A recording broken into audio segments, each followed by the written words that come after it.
Hello बच्चों, welcome to Sunil academy. और आज हम शुरू करेंगे बेटा आपकी एक्सरसाइज 3.1।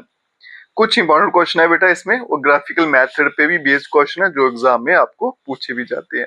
और कुछ क्वेश्चन बेटा आपको एमसीक्यू में पूछे आएंगे इसी एक्सरसाइज के, इसलिए ये एक्सरसाइज आपके लिए करना बड़ी इंपॉर्टेंट है। और इसमें बेसिक भी है सारे के सारे इस चैप्टर के।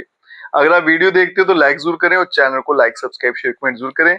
और कोशिश करेंगे बेटा एक ही वीडियो में पूरे का पूरा आपका एक्सरसाइज खत्म किया जाए। स्टार्ट करते हैं बेटा। क्वेश्चन नंबर 1 कहता है form the pair of linear equation. सबसे पहले तो दो इक्वेशन बनाइए, उसके बाद उसको ग्राफिकली सॉल्व करिए। बड़ा इंपॉर्टेंट है बेटा एग्जाम के लिए मेथड। तीन ही मेथड है, ग्राफिकली, सब्स्टिट्यूशन और एलिमिनेशन। तीनों आपको अच्छे से आने चाहिए। अब पार्ट 1 क्या कहता है, 10 बच्चे हैं क्लास 10th के, उन्होंने एक मैथमेटिक्स क्यूज में हिस्सा लिया और नंबर ऑफ गर्ल्स, जो लड़कियां हैं वो 4 ज्यादा हैं लड़कों से, तो मुझे नंबर ऑफ बॉयज और गर्ल्स जो है वो पता लगाने हैं। लड़के और लड़कियां दो ही हैं बेटा, तो लेट कर लेंगे नंबर ऑफ गर्ल्स, मान लेते हैं x है, और लेट कर लेते हैं नंबर ऑफ बॉयज, उनको हम y मान लेते हैं।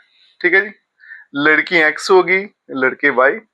तो पहली कंडीशन क्या है बेटा, टोटल बच्चे 10 हैं, तो इसका मतलब x प्लस y दोनों को ऐड किया तो कितना आएगा, 10। ठीक है जी। अब दूसरी क्वेश्चन क्या उसको समझिएगा कि नंबर ऑफ गर्ल्स, लड़कियां जो हैं वो लड़कों से 4 ज्यादा है। अब इसको कैसे समझेंगे बेटा, ये लड़कियां हैं ये लड़के हैं, ठीक है, ये ज्यादा है और ये कम है, मैंने नीचे रखा है। अब लड़कियां जो है ना वो लड़कों से 4 ज्यादा है। अब मैं इन दोनों को बराबर कैसे करूंगा, जब मुझे इसमें ऐड करना पड़ेगा ना, अगर इसमें कुछ ऐड करूंगा तो मैं इन दोनों को बराबर ले आऊंगा। तो इसका मतलब जो 4 एक्स्ट्रा है ना, ये लड़कियां ये लड़के, वो किस में ऐड होने वाला है, लड़कों में। तो जैसे ही मैं 4 लड़कों में ऐड करूंगा ये दोनों आपस में बराबर हो जाएंगे, क्योंकि बेटा हमने इक्वेशन बनानी है। इक्वेशन का मतलब ये दोनों आपस में बराबर हैं। अभी तक कंडीशन क्या है, लड़कियां ज्यादा लड़के कम। कितने कम है, 4। तो जैसे इसमें 4 ऐड होगा तो ये बराबर हो जाएंगे। अब दूसरी कंडीशन क्या है बेटा, कि मेरे पास x जो है, लड़कियां वो लड़कों से 4 ज्यादा है, तो इसलिए 4 कहाँ ऐड करना है बेटा, y में जो कम है उसी में ऐड करना है। इसको उठा के यहां ले आऊंगा तो बनेगा x minus Y equals to 4। ये दो कंडीशनें मेरे सामने आ गई, या फिर दो इक्वेशन। अब ग्राफिकली सॉल्व करना है बेटा, तो उसके लिए मुझे पॉइंट्स निकालने पड़ेंगे। तो इनके सामने ही बना देते हैं बेटा इनका टेबल। कम से कम दो दो पॉइंट निकालेंगे, x y, और ये इसका आ गया, यहाँ पे x आ गया, यहाँ पे y आ गया। अब सबसे आसान तरीका क्या बेटा, एक बार x के लिए 0 डालेंगे, y निकालेंगे, फिर y 0, फिर x निकालेंगे। कोशिश करेंगे कि आपका आंसर जो है वो होल नंबर में आए, डेसिमल्स में ना आए। अगर डेसिमल में आए तो वैल्यू चेंज करेंगे। यहाँ पे जब x को 0 कर देता हूँ तो सीधा सीधा y के सामने 10 आ जाता है, तो 0 y 10। फिर जब y 0 किया तो x के सामने 10 आ गया, ये y 0 किया। सबसे आसान तरीका बेटा, कुछ मुश्किल नहीं। यहाँ चलते हैं, जब x को 0 किया तो y के सामने 4 आया, लेकिन माइनस भी है, तो जब x 0 किया तो y क्या आएगा, माइनस का 4। फिर y 0 किया तो x के सामने सीधा क्या दिखेगा आपको, 4 दिखा। तो इस तरह से बेटा आप दो दो पॉइंट मुझे चाहिए थे ग्राफ प्लॉट करने के लिए, मैंने वो निकाल दिए। सबसे आसान तरीका यही है, आप कोई और पॉइंट भी निकाल सकते हो, उससे फर्क नहीं पड़ेगा, बस डेसिमल में मत निकालना। अब ग्राफ प्लॉट करते हैं। ये मैं ग्राफ प्लॉट करने लगा हूं बेटा, एक्स वाली लाइन, ये आ गई मेरी वाई वाली लाइन, ये आ गया मेरा ओरिजिन। सबसे बड़ा नंबर इन सभी में देख लो बेटा 10 दिख रहा है मुझे, ठीक है। और 10 और 4 दो ही पॉइंट है ना, तो मैं दो दो का गैप ले लेता हूँ, 2 4 6 8 10। यहां पे -2 -4 -6 -8 -10। और यहां पे बेटा 2 4 6 8 10। और यहाँ पे -2 -4 -6 -8 और माइनस का 10। अब देखो बेटा पॉइंट कैसे प्लॉट करने हैं, ऐसे एक x वाला एक y वाला। x वाला 0 है, छोड़ दीजिए, y पे 10 दिख रहा है प्लस का, तो वो यहाँ पे आएगा। तो ये आपका पहला पॉइंट आ गया x0 y10। पहले में x वाला पॉइंट लिखना है फिर y वाला। दूसरा क्या कहता है x पे 10 है y पे 0, जो 0 उसको छोड़ दो, x पे सीधा 10 है प्लस का तो वो यहाँ पे आएगा। तो ये पॉइंट क्या है 10 और 0, इन दोनों को बेटा मैं जोड़ देता हूं तो ये आ गया आपका इस तरह से। ठीक है, पहले का ग्राफ ड्रॉ हो गया। दूसरे पे चलते हैं, x0 है उसको छोड़ देंगे, y पे -4 वो यहां कहीं पे आएगा, C पॉइंट x0 -4। फिर नेक्स्ट पॉइंट क्या है, x पे 4 है प्लस का, ये आ गया, और y0 उसको छोड़ देंगे तो ये आ गया बेटा आपका ये वाला पॉइंट D4, 0, और इन दोनों को ज्वाइन कर देते हैं। तो ये मैंने इनको ज्वाइन कर दिया। ठीक है, और आगे लंबा खींच लेते हैं थोड़ा, तो ये एक पॉइंट पे आके कट कर दिए यहाँ पे। ठीक है, पॉइंट आपको फाइंड नहीं करना, बस ग्राफ प्लॉट करना था, आपके सामने मैंने ग्राफ ड्रॉ कर दिया। इसको थोड़ा और एक्सटेंड कर सकते हो, इसको भी कर सकते हो। तो ये सबसे आसान तरीका है बेटा इनको सॉल्व करने का, ग्राफ प्लॉट करने का। चलते हैं बेटा नेक्स्ट पार्ट पर। नेक्स्ट पार्ट क्या कहता है, 5 pencil and 7 pen together cost 50, जबकि 7 पेंसिल और 5 पेन लिए तो 46 रुपये बने। एक पेंसिल और एक पेन की कॉस्ट क्या है वो मुझे पता लगानी है। तो लेट कर लेंगे cost of 1 pencil equals to x, और लेट कर लेंगे कॉस्ट ऑफ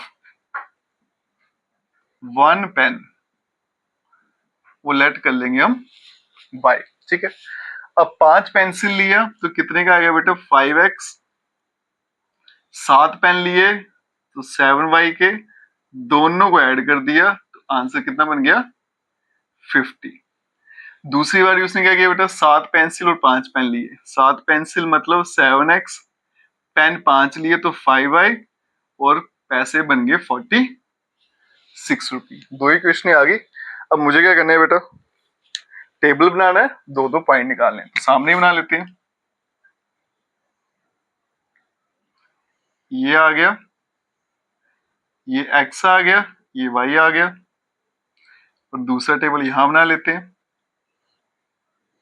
ये इसका x आ गया और ये इसका y आ गया। ठीक है जी,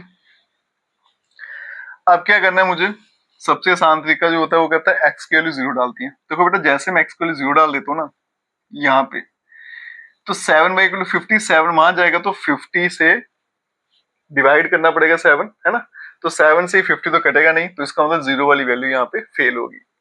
लेकिन अगर मैं 3 डाल देता हूँ x की वैल्यू, ये मैंने 3 डाल दी, तो 5 3 से 15, 15 को वहां भेजूंगा, 50 में से 15 कम हो जाएंगे तो 35 बचेंगे, 35, वो 7 से कटता है, 7 5 जा 35। ये मेरा पहला पॉइंट। फिर y0 करते हैं, अगर मैं y0 कर दूंगा बेटा तो 5x इक्वल टू 50, तो 50 तो 5 से कट जाता है, कितने से कटता है 10 से। तो ये मेरे पहले ग्राफ के पॉइंट आ गए। ठीक है, नेक्स्ट चलते हैं, x से 0 करूंगा तो ये नहीं करता है, y0 करूंगा 46 5 से नहीं करता, तो फिर क्या करते हैं वैल्यू चेंज कर लेते हैं। x की वैल्यू अगर 3 कर दूंगा तो ये बनेगा 21, 46 में से 21 जब कम होंगे तो बचेगा बेटा 35, 35 5 से काटेंगे तो कटता है बेटा 7 से कटेगा, 5 7 जा 35।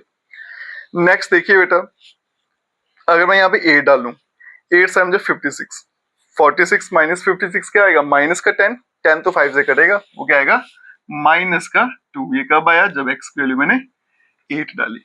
अगर 0 पे काम नहीं बन रहा तो फिर वैल्यूज हम चेंज कर देते हैं। आगे चलते हैं बेटा ग्राफ पे,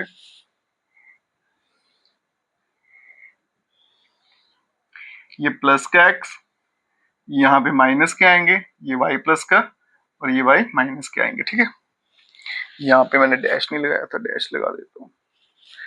अब यहाँ देखो बेटा, आपको सबसे पहले क्या करना है, पॉइंट लगाने हैं, और सबसे बड़ी वैल्यू इसमें आप देखो तो कितनी आ रही है, 10 आ रहा है, 7 भी आ रहा है, माइनस का 2 भी आ रहा है ना। तो मैं क्या करता हूँ, एक एक का गैप ले लेता हूँ, 1 2 3 4 5 6 7 8 9 और 10।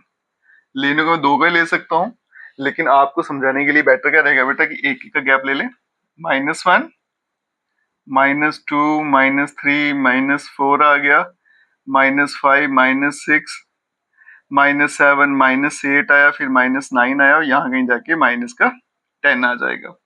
यहाँ पे बेटा 1 आया, 2 आया, 3 आया, 4 आ गया, 5 आ गया, 6 आ गया, 7 आ गया, 8 आ गया, यहाँ पे 9 और यहाँ पे आ गया 10।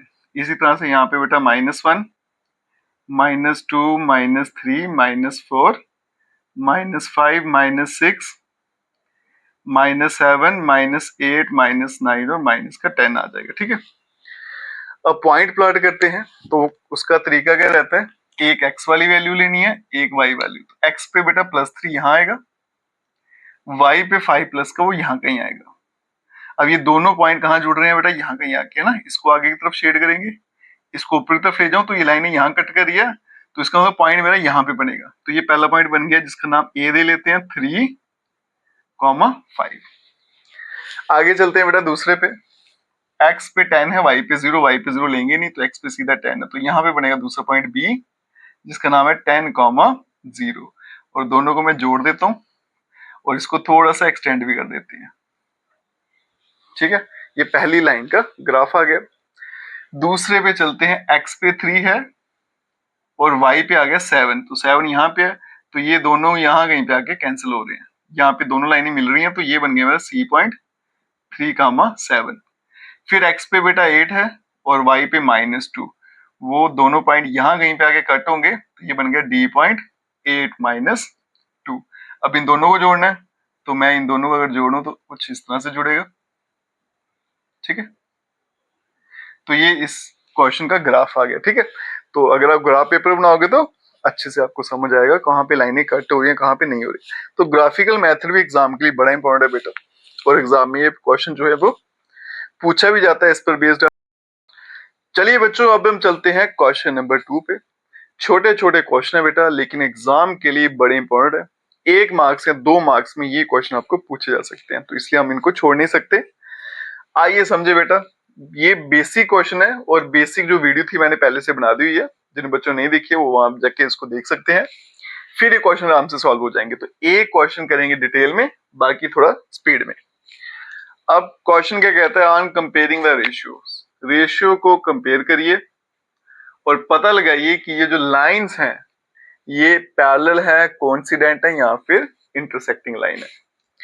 कैसे करना बेटा, ये आपकी पहली इक्वेशन, इसको थोड़ा डिटेल में करेंगे ताकि बाकी आपके आराम से सॉल्व हो जाए। पहला नंबर ए होता है, तो ये आ गया A1, कितना है बेटा 5। दूसरा नंबर बी होता है, तो इसको लिखेंगे B1 -4। तीसरा नंबर सी होता है, उसको लिखेंगे C1 और कितना है 8। अब आप बोलोगे सर आपने बोला ABC, अब बेटा दूसरी इक्वेशन भी है, उसमें भी क्या आएगा ABC, तो दोनों को अलग अलग कैसे करूंगा, इसलिए एक A1 B1 C1 A2 B2 C2, अगर एक ही इक्वेशन होती फिर ABC लिखते। दूसरी इक्वेशन लिखते हैं बेटा, इसको मैं दूसरे पेन से लिखता हूं, ब्लू पेन से करते हैं इसको। तो ये आया आपका 7x + 6y - 9 = 0। A2 पहला नंबर हमेशा A है तो वो 7, B2 दूसरा नंबर B होता है और तीसरा नंबर C होता है। ठीक है जी, ABC आ गया आपके पास दोनों के। अब क्या करना है, मुझे डिवाइड करते जाना है। सबसे पहले A1 को A2 से डिवाइड करेंगे, तो कितना आएगा, A1 5 है, A2 7 है। फिर बेटा B1 डिवाइडेड बाय B2 करेंगे, B1 -4 है, B2 कितना है 6, तो ये कट भी जाएंगे, तो -2/3 अगर करते हैं तो बेटा कैंसिल जरूर करिएगा। फिर C1 डिवाइडेड बाय C2 करेंगे, वो कितना आ गया 8/-9। अब यहाँ देखो बेटा A1/A2 का जो आंसर आया आपके सामने वो कितना है 5/7 है ना, और B1 B2 का क्या आया -2/3। ये दोनों आंसर आपस में बराबर नहीं है, तो मैं ऐसे लिख सकता हूं कि A1/A2 is not equals to B1/B2। अगर ऐसा हो जाए तो क्या बोल दिया जाता है, इंटरसेक्टिंग लाइंस। तो इनका ग्राफ जो रहता है वो रहता है इंटरसेक्टिंग लाइंस। क्लियर है बेटा, ये था डिटेल में। अब जल्दी से कैसे सॉल्व करना वो देखते हैं। ठीक है, तो मैं क्या करूंगा, मुझे पता है बेटा A1 को A2 से डिवाइड करना, मतलब पहले नंबर को पहले से डिवाइड करना है, तो कितना आ जाएगा 9 डिवाइडेड बाई 18 करूंगा तो आ जाएगा 1/2। फिर बेटा सेकंड को सेकंड से करेंगे 3/6 करूंगा तो 1/2। तीसरे को तीसरे से करेंगे तो 12/24 करूंगा तो भी क्या आएगा 1/2। आपने ऐसे ही करना है पूरे पूरे डिटेल में, ठीक है। आप देख सकते हो तीनों के आंसर बराबर आ रहे हैं, मतलब A1 और A2 को जब डिवाइड किया B1/B2 और C1/C2, तीनों के आंसर सेम आ रहे हैं 1/2 1/2 1/2। तो ये मैंने लिख दिया बेटा जनरल फॉर्म में, ये तीनों बराबर आ रहे हैं। अगर तीनों बराबर हो जाए तो उसको क्या बोला जाता है बेटा, इनफाइनाइट मैनी सोल्यूशन। और इसका ग्राफ क्या होता है, को इंसिडेंट लाइन्स, को इंसिडेंट लाइन्स, ठीक है। आगे चलते हैं पार्ट 3 पे, वो भी इसी तरह से करेंगे। फर्स्ट नंबर डिवाइड करेंगे तो 6/2 कितना बनेगा 3। सेकंड करूंगा तो -3/-1 तो वो भी कितना बन जाएगा बेटा 3, माइनस माइनस कैंसिल हो जाएगा। थर्ड करेंगे तो क्या आएगा 10/9, ये कटेगा नहीं। तो आप देख सकते हो बेटा पहले वाले दो आंसर बराबर हैं लेकिन तीसरे वाला आंसर बराबर नहीं है। तो ये कैसी वाली कंडीशन बन गई, A1/A2 इक्वल्स टू B1/B2, है ना। इन दोनों के आंसर बराबर है लेकिन C1 C2 वाला बराबर नहीं है, इसलिए आएगा नॉट इक्वल्स टू C1/C2। तो ये क्या होता है बेटा नो सोल्यूशन। और इसमें कौन सी लाइंस होती हैं, पैरेलल लाइंस, ठीक है जी। 1 मार्क्स में या 2 मार्क्स में ऐसे क्वेश्चन बहुत बार पूछे जाते हैं। अब चलते हैं बेटा नेक्स्ट क्वेश्चन पे। तो चलिए बच्चों अब हम चलते हैं क्वेश्चन नंबर 3 पे। सारे का सारा काम वही है जो क्वेश्चन नंबर 2 में किया, बस क्वेश्चन जो है वो चेंज हुआ है, बाकी सोल्यूशन वैसे का वैसे ही आपको करना है। अब क्या पूछा गया, इक्वेशन आपको दे रखी है, पूछा गया इनमें से कंसिस्टेंट क्या है इनकंसिस्टेंट क्या है। इसको समझने के लिए आप अपने माइंड में डाल लीजिए, कंसिस्टेंट मतलब जिसका आंसर आ जाएगा, इनकंसिस्टेंट जिसका आंसर नहीं आएगा, ठीक है जी। तो मुझे पता नो सोल्यूशन में आंसर नहीं आता, ठीक है। तरीका वही रहेगा बेटा। अब इक्वेशन कभी कभी ये बदल देते हैं तो कभी कभी उनको ठीक करना पड़ जाता है, ठीक है। ये नंबर बाउंड्री के इस तरफ होने चाहिए। तो 5 को उठा के अगर यहां ले आऊंगा ना तो वो क्या बनेगा -5। तो पहले इक्वेशन ठीक कर लेते हैं बेटा। तो इस तरफ लेके आऊंगा तो क्या बनेगा -5, तो बीच में क्या आएगा माइनस, और इधर क्या आ गया 0। 7 भी यहां कर दूंगा तो क्या बनेगा -7 और यहाँ पे इक्वल्स टू 0। अब हमारा क्वेश्चन तैयार है।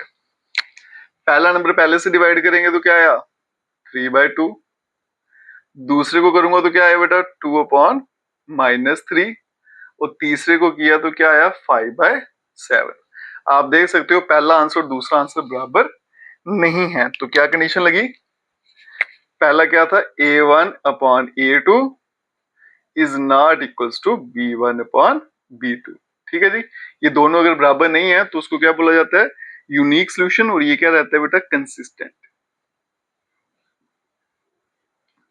ठीक है जी। क्लियर हो गया। अब चलते हैं पार्ट 2 पे। पहले इक्वेशन थोड़ा ठीक कर लें, इसको यहां भेजूंगा तो बनेगा बेटा -8, यहाँ 0, इसको भी यहां भेजूंगा तो बनेगा -9 और यहाँ पे 0। इक्वेशन बन गई। करते हैं डिवाइड बेटा, 2/4 करूंगा तो क्या आएगा 1/2। दूसरा -3 और -6 तो बन गया 1/2। तीसरा आ गया बेटा आपके पास 8/9, दोनों माइनस के हैं तो माइनस माइनस कैंसिल हो जाएंगे, तो सिंपली आपके पास 8/9 आएगा। आप देख सकते हो बेटा पहला आंसर दूसरा आंसर बराबर है लेकिन तीसरे वाला बराबर नहीं है। तो कैसे लिखेंगे A1/A2 ये बराबर है B1/B2 के, लेकिन C1/C2 के बराबर नहीं है। इसको बोला जाता है नो सोल्यूशन, और नो सोल्यूशन कहते हैं इनकंसिस्टेंट। जब आंसर ही नहीं आया तो इसको क्या बोलेंगे इनकंसिस्टेंट है। आगे चलते हैं बेटा, इक्वेशन ठीक करनी पड़ेगी पहले, ठीक है। तो उसके लिए क्या करेंगे एलसीएम ले लेते हैं। तो 3 और 2 का एलसीएम कितना हो जाता है 6, तो डिवाइड में क्या आएगा 6, इसको मैं यहाँ पे एरो कर देता हूँ। क्रॉस मल्टीप्लाई करूंगा तो 9x प्लस 2 इंटू 5 10y, और यहाँ पे बेटा 7, इसको यहाँ भेज दिया तो इक्वेशन बनेगी 9x plus 10y equals to 42। 6 into 7 करूंगा तो 42 आएगा। नेक्स्ट इक्वेशन है बेटा 9x minus 10y equals to 40। अभी भी देखो अब बेटा कि मेरे जो कांस्टेंट है इक्वल्स टू के पार वाली साइड है, ठीक है। तो मुझे इनको उठा के यहाँ पे लाना है, तो यहाँ पे लाऊंगा तो ये प्लस के इधर आगे माइनस के, और यहाँ पे 0, ये भी प्लस का इधर आगे माइनस का, और यहाँ पे आ गया 0। डिवाइड करते हैं तो बेटा, तो 9/9 करूंगा तो क्या आएगा 1, 10/-10 है, ठीक है जी, तो आ गया -1, -42 divide by -14, minus minus cancel, और 14 3 जा 42 होता है, ठीक है। तो आप देखो पहला और दूसरा आंसर बराबर नहीं आ रहा, तो ये कंडीशन कुछ इस तरह से बन गई। यहां लिख देता हूं A1/A2 is not equals to B1/B2। ध्यान रखिएगा बेटा, ये माइनस का 1 है, प्लस का 1 है, कभी बराबर नहीं होगा। अगर ऐसा दिखता है आपको तो इसको बोलते हैं यूनिक सोल्यूशन, और ये क्या होता है कंसिस्टेंट, ठीक है जी। अब चलते हैं बेटा पार्ट 4 पे। पहली इक्वेशन ठीक करनी है। 11 प्लस का यहाँ भेजूंगा तो माइनस का हो जाएगा, यहाँ पे बेटा 0। 22 देखो यहाँ पे माइनस का, तो जब इस तरफ आया तो प्लस का हो जाएगा ना, तो इधर प्लस और यहाँ पे आ गया 0। तो पहला आया बेटा 5/-10, कट हो जाएगा तो बनेगा 1/2, वो भी माइनस का साइन रहेगा। -3/6 कट करेंगे तो -1/2, -11/22 करूंगा तो माइनस का 1/2। तो आप देख सकते हो तीनों के तीनों आंसर मेरे बराबर आ रहे हैं ना। ये देखो पहले का आंसर डिवाइड करके दूसरे का और तीसरे का, तो तीनों बराबर आ रहे हैं, मतलब A1/A2 equals to B1/B2 equals to C1/C2। इसको बोलते हैं इनफाइनाइट माइनस सोल्यूशन, और ये भी क्या होता है कंसिस्टेंट, ठीक है जी। आगे चलते हैं बेटा लास्ट पार्ट पर। इक्वेशन पहली जो है उसको थोड़ा ठीक करना पड़ेगा, तो बेटा एलसीएम लेंगे, क्या आएगा 3, इसके नीचे कुछ नहीं है तो 1 है, क्रॉस मल्टीप्लाई करेंगे तो इधर 4x, 3 इंटू 2 करेंगे तो 6y, और यहाँ पे क्या आया 8, इसको यहाँ भेजेंगे तो 4x plus 6y equals to 24। और दूसरी इक्वेशन है बेटा 2x plus 3y equals to 12। अब क्या करना बेटा, इक्वल्स टू के पार है तो पहले उठा के इस तरफ ले आते हैं, तो 24 यहां लाऊंगा तो माइनस का हो जाएगा, और यहाँ पे 0। 12 जो है इसको यहाँ पे लाऊंगा तो माइनस का हो जाएगा, यहाँ पे भी 0। अब डिवाइड करेंगे, 4/2 करूंगा तो 2 आया, 6/3 किया तो वो भी 2, -24 डिवाइड किया -12 से तो वो भी आंसर 2। आप देख सकते हो बेटा तीनों के तीनों आंसर बराबर आ रहे हैं, है ना। डिवाइड करने के बाद में 2 2 2, तो इसका मतलब A1/A2 इक्वल्स टू B1/B2 और इक्वल्स टू C1/C2। इसको बोलते हैं बेटा इनफाइनाइट मैनी सोल्यूशन, और ये भी क्या रहता है कंसिस्टेंट, ठीक है जी। तो इसके साथ आपका क्वेश्चन नंबर 3 भी कंप्लीट होता है। आप चलते हैं बेटा नेक्स्ट क्वेश्चन पे, ठीक है। तो चलिए बच्चों अब हम चलते हैं क्वेश्चन नंबर 4 पे। इसके बेटा 4 पार्ट है, 2 पार्ट सेम है और 2 पार्ट सेम है, तो इसी मैंने क्या किया 2-2 पार्ट करके सॉल्व कराऊंगा। जो 2 सेम है एक बार वो करेंगे, फिर जो 2 सेम है वो नेक्स्ट टाइम करेंगे। क्वेश्चन क्या है, which are the following pair of linear equation are consistent inconsistent. इनमें से लीनियर इक्वेशन जो आपको दे रखी है बेटा 4 पार्ट है, पूछा गया इनमें से कौन सी कंसिस्टेंट है या फिर इनकंसिस्टेंट है। अगर तो कंसिस्टेंट है तो उसको ग्राफिकली सॉल्व करिए या फिर उसका ग्राफिकली सोल्यूशन लाइए आप, ठीक है। तो मैंने क्या किया बेटा फर्स्ट और थर्ड पार्ट पहले सॉल्व करूंगा, फिर सेकंड और फोर्थ। फर्स्ट और थर्ड सेम थे इसलिए पहले इनको सॉल्व करते हैं। 2 इक्वेशन मेरे पास है बेटा, तो दोनों के मैं पॉइंट्स निकाल लेता हूं। एक है x plus Y equals to 5 और दूसरी है बेटा 2x plus 2y equals to 10। तो पहले पूछा गया क्या ये कंसिस्टेंट है या नहीं है। कंसिस्टेंट या इनकंसिस्टेंट के लिए क्या करेंगे बेटा, इनके कोफिशिएंट को कंपेयर करेंगे। तो यहाँ पे देखिएगा a1 कितना आ गया बेटा 1, b1 की वैल्यू कितनी है 1, और c1 के लिए मैं इसको यहां ले आऊं तो -5 इक्वल टू 0, और इसको भी यहां ले आऊंगा तो -10 इक्वल्स टू 0। तो c1 हो जाएगा आपका बेटा -5। a2 कितना आ गया 2, b2 भी कितना आ गया 2, और c2 आ गया -10। अब क्या करेंगे बेटा a1/a2 इनको डिवाइड करेंगे तो आएगा 1/2, b1/b2 इसको भी डिवाइड किया तो आंसर क्या है 1/2, और C1 और C2 को डिवाइड किया तो आंसर आ गया -5 अपॉन -10। सॉल्व करेंगे तो आएगा 1/2। आप देख सकते हो बेटा तीनों रेशियो बराबर आ रही है, सभी का आंसर क्या आ रहा है 1/2 1/2 1/2। तो ये कौन सी कंडीशन बन गई, A1 upon A2 equals to B1 upon B2 equals to C1 upon C2। अगर ऐसा हो जाए तो इसको क्या बोलते हैं बेटा, कंसिस्टेंट। इसमें आंसर आएगा और कितने आंसर आएंगे, इनफाइनाइट मैनी सॉल्यूशन। ठीक है जी। अब इसको हमने क्या करना है, ग्राफिकली सॉल्व करना है। तो ग्राफिकली सॉल्व करने के लिए क्या करेंगे, दोनों इक्वेशन हम सिंप्लीफाई करेंगे, इनके दो दो पॉइंट निकालेंगे। पहली इक्वेशन क्या है बेटा आपकी, x plus Y equals to -5 और दूसरी है 2x plus 2y -10 equals to 0। ये इसका बॉक्स आ गया और ये वाला इसका बॉक्स आ गया। ठीक है जी, ये xy और ये xy। x की वैल्यू यहाँ पे 0 कर दूंगा, सबसे आसान तरीका जो, तो अगर x 0 कर दिया तो y का आंसर सामने दिख रहा है बेटा, क्या आ रहा है -5। सॉरी यहाँ +5 है, मैंने थोड़ा गलत लिख दिया। यहाँ पे बेटा इक्वल्स टू करेंगे तो इस तरह से इक्वेशन है। ठीक है, हाँ। तो x की वैल्यू 0 की तो y का आंसर क्या आएगा +5। दूसरी बारी y 0 कर दिया मैंने तो x के सामने क्या दिख रहा है 5। सेम यहाँ पे चलेंगे बेटा, x की वैल्यू 0 पुट कर लेंगे। x को अगर 0 कर दूंगा तो बेटा 2 वहां जाके डिवाइड होगा तो आंसर क्या आएगा 5। y को 0 करूंगा, अगर मैं y 0 किया तो वहां पे बेटा 2 डिवाइड करेगा तो आंसर क्या आएगा 5। दोनों के मैंने दो दो पॉइंट निकाल लिए। अब बेटा ग्राफ प्लॉट करते हैं। तो सबसे बड़ी वैल्यू कौन सी दिख रही है मुझे, प्लस का 5। तो ये मेरा x वाला एक्सिस, ये आ गया y वाला। अब आप सोचोगे कि माइनस वाला क्यों नहीं बनाया, क्योंकि बेटा इसके सारे के सारे आंसर किस में, प्लस में ही है, तो माइनस की जरूरत ही नहीं है मुझे। ये आ गया ओरिजिन, ये आ गया बेटा 1 2 3 4 5 और यहाँ पे आ गया 1 2 3 4 5। अब पॉइंट प्लॉट करते हैं बेटा। पहला क्या है, x0 y5। x0 इसको छोड़ देंगे, y पे क्या है 5, तो वो यहाँ कहीं आएगा। तो ये आ गया मेरा पहला पॉइंट, a लेंगे नाम x0 y5।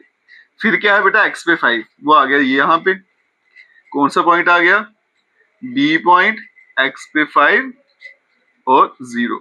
अब मैं इन दोनों को ज्वाइन कर देता हूं। अब दूसरे का ग्राफ प्लॉट करते हैं बेटा। तो आप देखोगे दोनों के पॉइंट सेम है। पॉइंट सेम इसलिए आएंगे क्योंकि ये क्या था बेटा, इनफाइनाइट मैनी सोल्यूशन वाला केस। इसमें ग्राफ क्या होता है, कोइंसिडेंट लाइन। तो आपका सी पॉइंट भी यही है और डी पॉइंट भी ये है। तो अगर मैं ग्राफ प्लॉट करूंगा, ज्वाइन करूंगा, तो वो दूसरी लाइन भी इसके ऊपर ही आएगी। ठीक है जी, तो ये इस क्वेश्चन का ग्राफ आ गया। अब चलते हैं बेटा पार्ट 3 पे। इसको भी ऐसे सॉल्व करेंगे। यहां पे मैं लाइन ड्रॉ कर देता हूं। अब यहां देखिएगा बेटा, A1 कितना है आपका 2, B1 आ गया 1 और C1 आ गया -6। फिर यहाँ पे A2 कितना आ गया 4, B2 आ गया -2 और C2 आ गया -4। अब क्या करेंगे, रेशियो निकालेंगे बेटा, A1 डिवाइडेड बाय A2। अगर मैं A1 A2 को डिवाइड करूंगा तो आएगा 2/4, जिसकी वैल्यू आएगी बेटा 1/2। B1 upon B2 1/-2। आप यहीं से देख सकते हो बेटा कि A1 अपॉन A2 और B1 अपॉन B2 ये दोनों आपस में बराबर नहीं है, तो फिर मैं C1 C2 फाइंड ही नहीं करूंगा। तो ये कौन सी कंडीशन बन गई, A1 upon A2 is not equals to B1 upon B2। और ये क्या होता है बेटा, कंसिस्टेंट होता है, यूनिक सॉल्यूशन। कंसिस्टेंट और यूनिक सॉल्यूशन। और इसका जो ग्राफ आएगा वो क्या आएगी, इंटरसेक्टिंग लाइंस। मैंने सारे का सारा लिख दिया, जबकि क्वेश्चन में पूछा गया था कि सिर्फ कंसिस्टेंट या इनकंसिस्टेंट आपको बताना है। ठीक है जी, अब आगे चलते हैं बेटा, इसका ग्राफ प्लॉट करना है। उसके लिए क्या करेंगे, दो दो पॉइंट निकाल लेते हैं दोनों के। तो पहली इक्वेशन क्या है आपकी, 2x प्लस वाई, -6 को वहां भेजूंगा तो +6। फिर आ गया 4x -2y -4 को वहां भेजा तो प्लस का 4 आ गया। ठीक है, अब पॉइंट निकालेंगे, 2 पॉइंट निकाल लेते हैं इसके भी और 2 पॉइंट इसके भी निकाल लेते हैं। ठीक है जी, ये आ गया x y, ये भी आ गया x और y। तो यहाँ पे देखिएगा बेटा, अगर मैं x की वैल्यू 0 डाल दूं, x को मैंने 0 किया तो y के आंसर सामने क्या दिख रहा है मुझे 6। y को अगर 0 किया, ये 0 हो गया तो 2 वहां जाके डिवाइड करेगा तो आंसर क्या आएगा 3। x को अगर मैं यहाँ पे 0 कर दूंगा, x को मैंने यहाँ पे क्या किया बेटा 0 कर दिया तो 2 वहां जाएगा, 4 को 2 से डिवाइड करूंगा आंसर क्या आएगा 2, लेकिन माइनस का भी है तो -2। y को अगर 0 किया तो ये बेटा डिवाइड होगा, 4 को 4 से डिवाइड करूंगा तो आंसर क्या आ जाएगा मेरा 1 आ जाएगा। ठीक है, अब इसका ग्राफ प्लॉट करते हैं। तो इसमें देखो नेगेटिव वैल्यू भी है y की, तो नेगेटिव वाली लाइन भी लेनी है और हाईएस्ट नंबर मेरा क्या आ रहा है 6 तक आ रहा है। तो मैं क्या करता हूँ बेटा, इसी पे बना देता हूँ ग्राफ, क्योंकि पहले से बना हुआ है, इसको मैं थोड़ा सा मॉडिफाई कर लेता हूँ, बार बार ग्राफ क्या बनाना। देखिए बेटा अब इसका ग्राफ तो 0.6 तक है, तो मैं 6 तक लगा लेता हूँ, ये आ गया 6, ये आ गया 6 और यहाँ पे माइनस की वैल्यू भी है तो ये आ गया आपका -1 और यहाँ आ गया -2। तो यहाँ भी एक्सटेंड कर लेते हैं थोड़ा, -1 -2, जरूरत तो नहीं थी बट कर लेते हैं। ठीक है, अब पॉइंट प्लॉट करेंगे बेटा। पहला पॉइंट देखिएगा, x पे 0 है, y पे 6 है, तो 0 वाला तो हम लेते ही नहीं है, y पे 6 है मतलब यहाँ पे वाला पॉइंट, तो ये क्या आ गया a पॉइंट 0,6। दूसरा x पे 3 है, वो ये आ गया बेटा b पॉइंट 3,0, तो दोनों को ज्वाइन कर देता हूं। दूसरा क्या है बेटा, x पे 0, y पे -2, y पे -2 यहाँ कहीं आ रहा है, ये लेंगे c पॉइंट 0-2 और यहाँ पे x पे 1, y पे 0, x पे 1 यहाँ आ रहा है, ये आ गया d पॉइंट 1 और 0। अब मैं इन दोनों को ज्वाइन कर दूंगा, अगर इसको थोड़ा आगे तक एक्सटेंड करूं तो यहाँ कहीं पे आके कट करेगा और इसमें बेटा आपका ग्राफ जो है वो इंटरसेक्टिंग लाइन ही बनेगी, एक ही पॉइंट पे इंटरसेक्ट करेंगे, क्योंकि ये क्या था यूनिक सोल्यूशन था मेरा। ठीक है, अब चलते हैं बेटा नेक्स्ट वो पार्ट पे जो इससे भी ज्यादा आसान है। तो चलिए बच्चों अब चलते हैं नेक्स्ट पार्ट पे। पार्ट नंबर 2 और 4 ये दोनों सेम है, इसलिए मैंने साथ में सॉल्व करना है। अब पहले देखेंगे कंसिस्टेंट है या नहीं, उसके लिए क्या करेंगे बेटा, ये 8 उठा के यहाँ ले आते हैं। तो इक्वेशन एक बार फिर से लिख देता हूँ, x माइनस वाई, 8 को यहाँ पे लाऊंगा तो -8 इक्वल्स टू 0 और यहाँ पे 3x minus 3y -16 equals to 0। a1 की वैल्यू आ गई बेटा 1, b1 आ गया -1 और c1 आ गया -8। a2 इसके नीचे लिख लेते हैं, कितना आएगा 3, B2 आ गया -3 और C2 आ गया बेटा -16। कोफिशिएंट कंपेयर करेंगे तो A1 और A2 दोनों को डिवाइड करूं, आंसर आया 1/3। B1 B2 को भी करूं तो आंसर क्या आएगा 1/3, क्योंकि माइनस माइनस कैंसिल हो जाएंगे। अब अगर C1 और C2 को करूं तो आंसर आएगा बेटा 8 को 16 से करूंगा तो आएगा 1/2। अब ये किस तरह से कंडीशन बन गई मेरे सामने, A1 upon A2 equals to B1 upon B2 is not equals to C1 upon C2। ये कंडीशन आ गई बेटा नो सोल्यूशन की और इसको बोलते हैं इनकंसिस्टेंट। तो अगर आपको बेटा इनकंसिस्टेंट आ रहा है सोल्यूशन तो फिर आपने इसको ग्राफिकली सॉल्व नहीं करना है, यहीं पे छोड़ देना। ठीक है, अब चलते हैं पार्ट नंबर 4 पे। इसमें भी देखिए बेटा इक्वेशन ठीक दी है मुझे, तो A1 लिख लेता है सीधा 2 है, B1 है -2 और C1 है -2 और इसके अलावा बेटा A2 कितना है 4, B2 है -4 और C2 है -5। अब रेशियो फाइंड कर लेते हैं, A1 अपॉन A2 कितना आ गया 2/4 बन जाएगा बेटा 1/2। B1 डिवाइडेड बाय B2 वो कितना आ गया 2/4 है, फिर से 1/2 और C1 और C2 करूंगा तो आंसर आएगा बेटा 2/5। अब ये फिर से देखो कौन सी कंडीशन बन गई बेटा कि इसमें A1 अपॉन A2 और B1 अपॉन B2 का आंसर बराबर आ रहा है, लेकिन C1 अपॉन C2 का नहीं आ रहा है। इसको क्या बोलते हैं? नो सोल्यूशन और इनकंसिस्टेंट भी बोलते हैं। अब ये भी क्या आ गया? इनकंसिस्टेंट। ये भी इनकंसिस्टेंट है, तो इसको भी ग्राफिकली सॉल्व मुझे नहीं करना। ठीक है, इसके साथ क्वेश्चन नंबर 4 आपका यहीं खत्म होता है। अब चलते हैं बेटा नेक्स्ट क्वेश्चन पे। तो आइए बच्चों, अब हम चलते हैं क्वेश्चन नंबर 5 पे। इंपॉर्टेंट क्वेश्चन है और एग्जाम में ये पूछा भी गया है।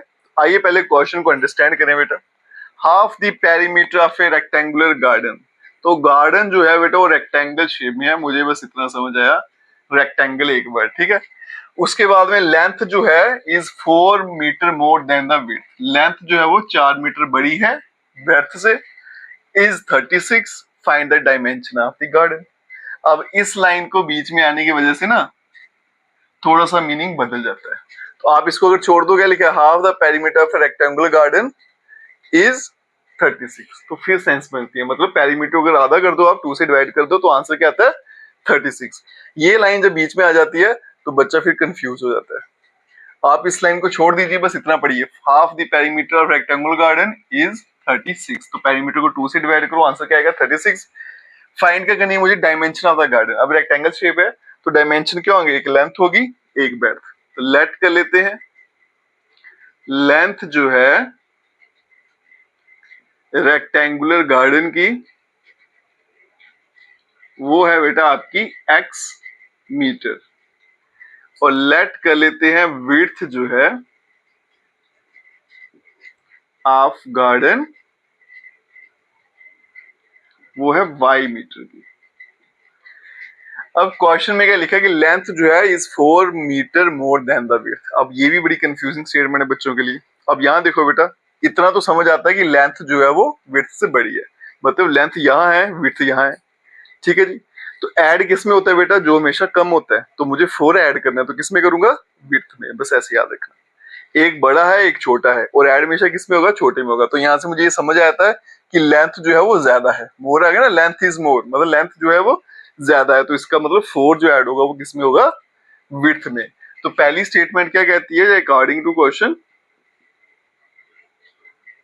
इससे पहले मैं इसका पेरीमीटर भी निकाल लेता हूँ, उसको भी इस्तेमाल करना है। तो पेरीमीटर ऑफ गार्डन कितना है? 2 टाइम लेंथ प्लस ब्रेड्थ होता है। रेक्टेंगल का पेरीमीटर वही लगाएंगे। अब चलते हैं इस कंडीशन पे। अकॉर्डिंग टू क्वेश्चन, लेंथ ज्यादा ना, तो लेंथ कितनी है? x। तो 4 किस में ऐड होगा फिर? विड्थ में, इक्वल्स टू y प्लस 4। बड़े आराम से आ गया। अब इसको यहां भेजा तो x minus Y equals to 4, और ये बन जाएगी मेरी इक्वेशन नंबर 1। इसको बॉक्स में संभाल के रख लेते हैं। दूसरा क्या कहता है? पेरीमीटर को हाफ किया, 2 से डिवाइड किया, तो आंसर आ गया 36। पेरीमीटर p 2 से डिवाइड किया तो आंसर क्या आ गया बेटा? 36। अब आगे चलते हैं। पेरीमीटर का formula 2 time x plus y, ये देखिए लिखा हुआ है, डिवाइड में 2, और यहाँ पे क्या आ गया? 36। 2 कैंसिल हो जाएगा, तो x प्लस वाई कितना बन जाएगा बेटा? Equals to 36। ठीक है, ये आ गया मेरा इक्वेशन नंबर 2। अब मैंने क्या करना है बेटा? जहां तो इसको एलिमिनेशन सॉल्व कर लीजिए, जहां सब्स्टिट्यूशन सॉल्व कर लिए, ठीक है, वो आपकी चॉइस है। तो यहाँ पे देखो x की वैल्यू निकाली है मैंने, क्या? Equals to y plus 4। तो मैं क्या करता हूँ, इक्वेशन नंबर 1 जो है ना, वो इसको ले लेता हूँ। अगर मैंने इसको सब्स्टिट्यूशन से सॉल्व करना है, अगर एलिमिनेशन से करना है फिर इसको ले लेना। ठीक है, तो मैं इसको ले लेता हूँ इक्वेशन नंबर 1 को, क्योंकि मेरा मूड चेंज हो गया। अब मैं सोच रहा हूँ सब्स्टिट्यूशन से सॉल्व कर लूं। हम क्या करेंगे? पुट कर लेते हैं इसकी value. Put x equals to y plus 4 in equation 2, या फिर पुट कर लेंगे इक्वेशन 1, ऐसे लिख लीजिएगा, इक्वेशन 1 इन इक्वेशन 2। तो यहाँ पे क्या बनेगा बेटा? x की वैल्यू है y प्लस 4, तो यहाँ पे x के वैल्यू में क्या आएगा? y प्लस 4, आगे प्लस y, यहाँ पे आ गया 36, y और y मिलके 2y, 4 वहां भेजा, 36 माइनस 4 करूंगा तो हो गया 32, 2 वहां जाके डिवाइड करेगा, तो y का आंसर आ जाएगा बेटा 16 मीटर। y की वैल्यू 16 आ गई, वो पुट कर लेते हैं।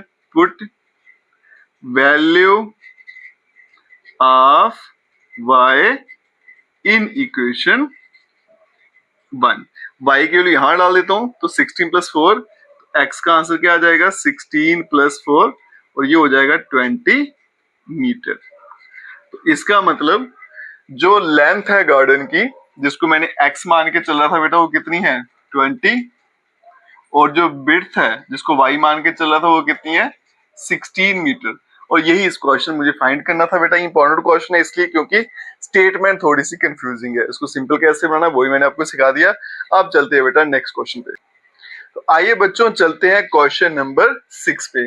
आसान सा क्वेश्चन है बेटा, थोड़ा सा अगर कंसेप्ट क्लियर है तो आराम से सॉल्व हो जाएगा। देखिए क्या लिखा है, गिवन द लीनियर इक्वेशन, आपको एक लीनियर इक्वेशन दे रखी है, एक और लीनियर इक्वेशन लिखनी है 2 वेरिएबल में, और कंडीशन क्या है कि वो इंटरसेक्टिंग लाइन होनी चाहिए, दूसरा ये दोनों पैरेलल लाइन बताए, और तीसरा कोइंसिडेंट लाइंस बताए। तो पहला चलते हैं इंटरसेक्टिंग लाइन। मुझे पता है बेटा इंटरसेक्टिंग लाइन की कंडीशन क्या रहती है, A1 upon A2 is not equals to B1 upon B2। अब पहली इक्वेशन थी बेटा 2x plus 3y minus 8 equals to 0। अब मुझे इक्वेशन क्या बनानी है कि डिवाइड करके आंसर सेम नहीं आना चाहिए। तो मान लीजिए मैं यहाँ पे कुछ भी ले लेता हूँ, मान लीजिए 4x ले लेता हूँ प्लस, अब इनको डिवाइड करूँ क्या आएगा 1/2। तो यहाँ पे 6 नहीं लूंगा, अगर 6 लूंगा तो 1/2 आ गया, फिर ये कंडीशन नहीं बनेगी। तो यहाँ पे बेटा 3y है ना, तो मैं यहाँ पे ले लेता हूँ 4y ले लेता हूँ, कुछ भी ले लेता हूँ, और यहाँ पे आप ले लीजिए प्लस 5 ले लीजिए, कोई फर्क नहीं पड़ेगा। अब अगर आप ध्यान से देखो, इन दोनों को अगर मैं डिवाइड करूं तो A1 अपॉन A2 अगर करूं तो क्या आंसर आएगा 2/4, जिसकी वैल्यू बेटा 1/2। नेक्स्ट देखो बेटा, अगर मैं B1 अपॉन B2 करूं, इन दोनों को अगर डिवाइड करूं तो आंसर आता है 3/4। तो साफ दिख रहा है कि A1 upon A2 is not equals to B1 upon B2। इसका मतलब ये दो इक्वेशनें जो हैं ये क्या रिप्रेजेंट करती है, इंटरसेक्टिंग लाइंस को। ठीक है, नेक्स्ट चलते हैं बेटा पैरेलल लाइंस। तो पैरेलल लाइंस में क्या कंडीशन रहती है, पहले इसको लिख लेते हैं। पैरेलल लाइन क्या कहती है कि A1 upon A2 equals to B1 upon B2 equals to C1 upon, sorry, not equals to C1 upon C2। मतलब इन दो का रेशियो बराबर होना चाहिए, लेकिन तीसरे का बराबर नहीं होना चाहिए। इक्वेशन क्या आती है 2x plus 3y minus 8 equals to 0। दूसरे क्या ले लेता हूं मैं 4x प्लस 6y, और यहां पे ले लेते हैं बेटा प्लस का 8 इक्वल्स टू 0। अब मैं रेशियो फाइंड करके देखता हूं। यहां देखिएगा बेटा A1 अपॉन A2, जिसका आंसर क्या आएगा 2/4 इक्वल्स टू 1/2। दूसरा आ गया B1 upon B2 equals to 3/6, तो आ गया 1/2। अब चलते हैं बेटा C1 अपॉन C2 पे। तो C1 अपॉन C2 करूंगा तो 8/8 है, तो माइनस का 1 आएगा। आप देख सकते हो A1 upon A2 B1 upon B2 बराबर है, लेकिन C1 C2 बराबर नहीं है।